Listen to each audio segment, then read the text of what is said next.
Chapter 18. Near Victorville. They had left the BP station a few minutes ago. The black detective was driving the plain blue Chevy sedan, while his partner, Detective Martinez, spoke to someone by cell phone. Something was haywire with all the police frequencies, but so far cell phones didn't seem to be affected. TX, as Scott Peterson, dressed now in a light sweater and slacks, sat in the back seat, listening.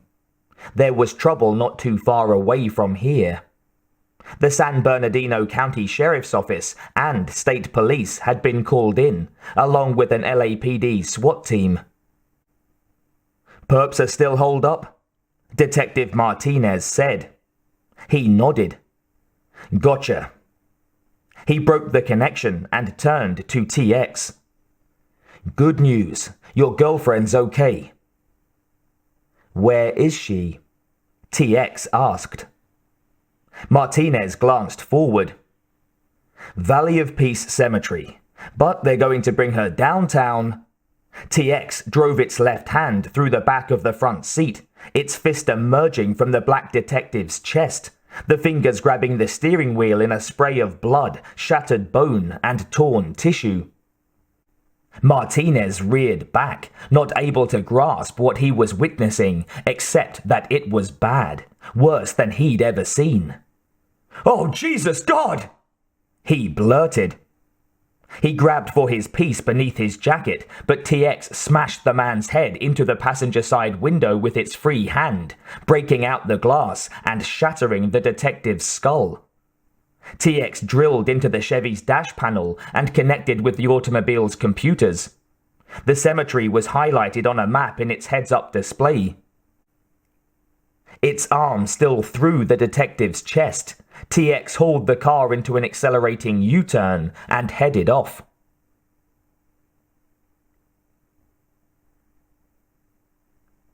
Valley of Peace Cemetery. The LAPD SWAT team leader hustled Kate down the hill to one of the waiting ambulances, where he turned her over to a paramedic whose name tag read Stewart. Police radio units, the SWAT team van, and fire rescue units were parked along the base of the hill 30 yards from where the hearse and Cadillac limousine were parked. No one had found the drivers of the two vehicles. They had probably taken off the moment the trouble started. Officers, some of them dressed in dark jumpsuits with visored riot helmets and Kevlar vests, armed with various weapons, including the Colt Commando assault rifle and the 9mm Heckler & Koch MP5 Room Broom, were fanned out behind headstones, statues, and one of the large mausoleums near the crypt. Other cops were positioned behind their squad cars, their sidearms drawn. Still others held shotguns at the ready. Dense clouds of tear gas poured from the entrance to the crypt as shell after shell was fired through the open doorway. Kate shivered, and the paramedic put a blanket around her shoulders. A heavy-set man with thinning white hair and a smarmy look on his round face came over. He had a manner that Kate supposed was meant to be comforting. "You're safe now," he told her. She couldn't determine if he was for real or not, but then he hadn't seen that thing that had kidnapped her. He dropped the cigarette that he'd been smoking and ground it out. "Kate, my name is Dr. Silberman. I'm a post-trauma counselor for the Los Angeles County Sheriff's Department." He smiled pleasantly, trying to reassure her that everything would be okay. "How are you feeling?" "He's not human," Kate said softly. "He's really not human." An understanding look came into Silberman's eyes. He sat down next to her in the back of the ambulance. "I know what it's like to be in a hostage situation. I've been there myself." He looked away and stared into the distance.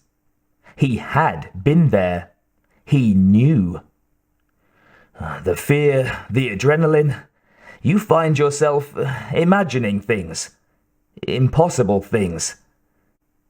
It can take years to get over it. 6 SWAT cops wearing gas masks made a dash for the entrance to the crypt, leapfrogging by twos so that they could provide covering fire for each other if need be. Kate shrank back, but Silberman patted her hand. "It'll be fine. You'll see." One of the stained glass windows burst outward in a spray of colored glass shards. Terminator stepped through the opening. The machine gun was cradled in his right arm, and with his left he balanced the stainless steel coffin on his shoulder. Dense smoke swirled around him. The SWAT chief, waiting farther down the hill, raised his megaphone. "Drop your weapon!" His sharply amplified voice rolled across the cemetery. "And the coffin!"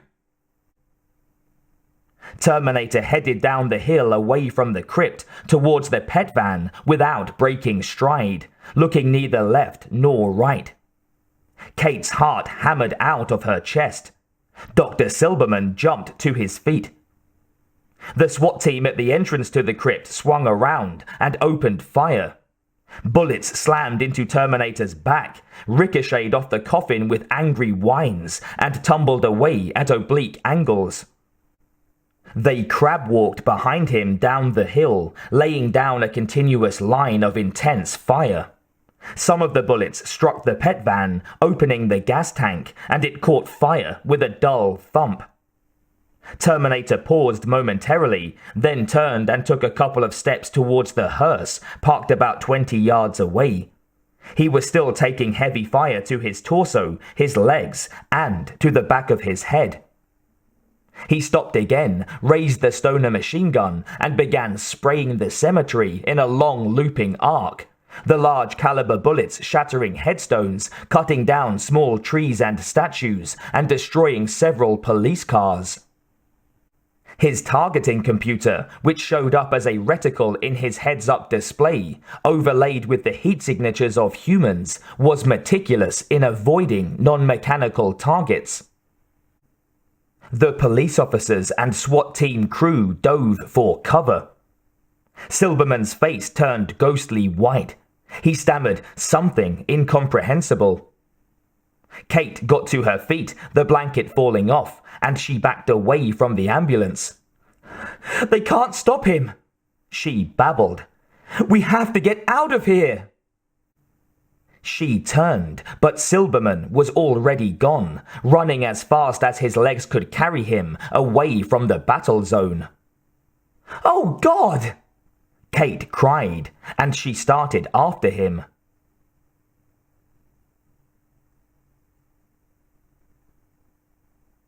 Terminator reached the hearse during a momentary lull in the return fire. He tore open the rear door, shoved the coffin inside, and slammed the door shut. The police units opened fire again as he moved around to the driver's side, got in behind the wheel, yanked the ignition set out of the steering column, and hot-wired the engine. Bullets had re-torn the flesh from Terminator's neck and head, exposing bits of his metallic cranial case, but doing nothing other than superficial damage to his main systems. The hearse was beginning to take fire, some of the windows blowing out, bullets slapping against the sheet metal like hammer taps in a tinsmith's shop. The lid of the coffin opened, and Connor, who had been jammed inside with the weapons, rolled out, keeping below the level of the windows. "Get us out of here!" he shouted. The engine caught.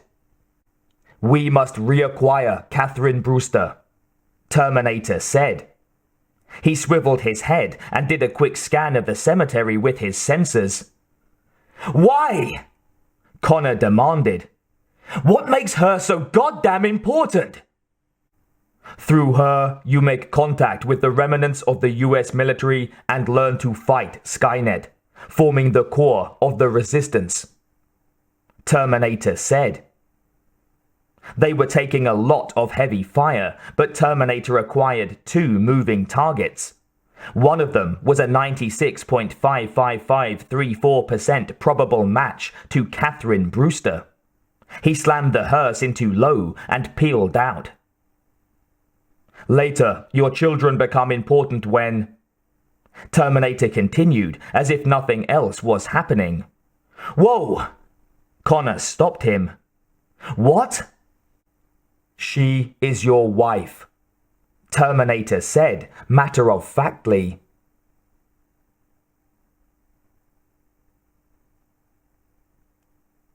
Silberman had disappeared, and the shooting was still going on behind her. Kate had no one to turn to. She didn't think the cops stood a chance against that thing, not after what she'd seen it do. A dark blue Chevy sedan came roaring up the road and through the broken gate into the cemetery. Someone was slumped in the front seat. Kate pulled up short as the car screeched to a halt 50 feet away. The back door popped open and Scott jumped out. Instant relief poured over her like ice water on a blistering hot day.